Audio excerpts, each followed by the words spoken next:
there is one news regarding Krishna water case. Krishna water, actually Krishna river is from Andhra Pradesh. It's going down from here. तो इसमें D Y Chandrachud justice साहब और दूसरे A S Bopanna जो supreme court में है, वो दोनों ही इस केस से रिलेटेड थे. But what they have done is they have recused themselves from hearing a dispute among the states of Telangana and Andhra Pradesh and Karnataka. Reason क्या दिया है उन्होंने? जस्टिस चंद्रचूड़ जो है वो they both belong from one of Chandrachud is from Maharashtra and Justice Bopanna is from Karnataka. So they belong to the state which is a party in the case.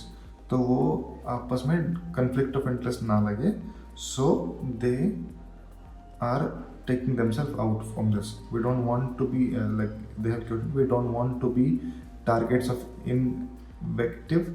So we are telling all this to you, and we don't want to be a part of it.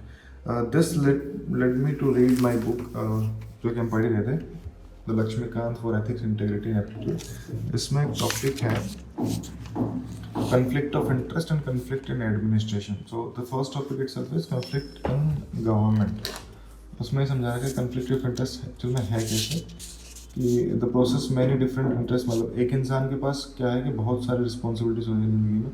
आप किसी के बेटे हो, भाई हो, मतलब बहुत सारी रिस्पॉन्सिबिलिटीज़ हैं. फिर आपको घर में देखना है, आपके बच्चे हो जाएंगे तो उनको बड़ा करना है, उनकी पढ़ाई, और आपके खुद के इंटरेस्ट भी काफ़ी हो सकते हैं. आप स्पोर्ट्स में इंटरेस्टेड हो, ठीक है, आपको चेस खेलना पसंद है, आपको कुछ और करना पसंद है, आपकी पढ़ाई में ये चीज़ इंपॉर्टेंट है, तो आप बहुत सारी चीज़ें आप कर भी सकते हो खुद से भी.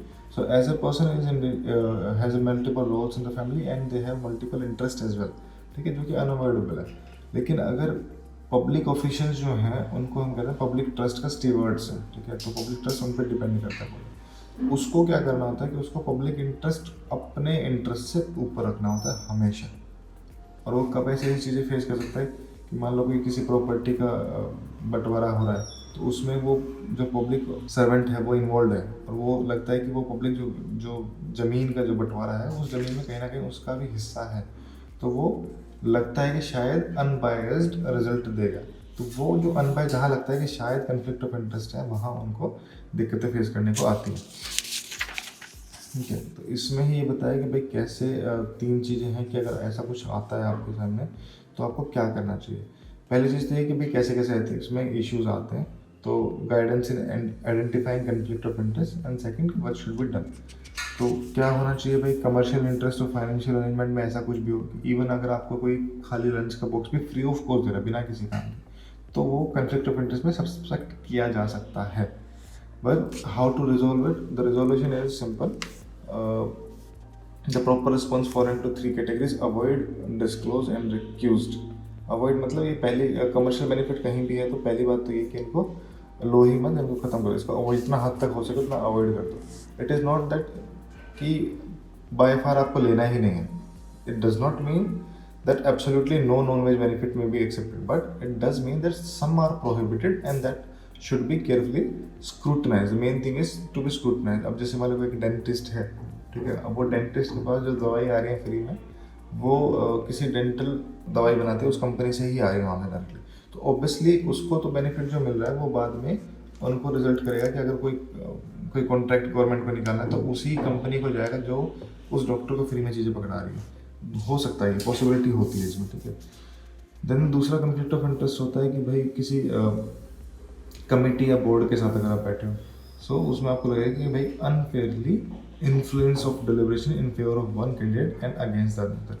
ये पॉइंट बन सकता है. इसीलिए आपको क्या करना चाहिए, यू शुड डिस्क्लोज कि मैं ऐसा मैं इस चीज़ से बिलोंग करता हूँ, या फिर मेरे को इस प्रॉपर्टी में मेरा हिस्सा है, या फिर मैं इस स्टेट, जैसे अभी डी वाई चंद्रचूड़ साहब ने किया कि भाई मैं इस स्टेट से आता हूँ, I hail from this state, so my actions in this case should not be taken as कि भाई कहीं कोई ऐसा लगे कि हमने कोई नाइंसाफ़ी किया या फिर किसी एक का फेवर किया दूसरे का नहीं.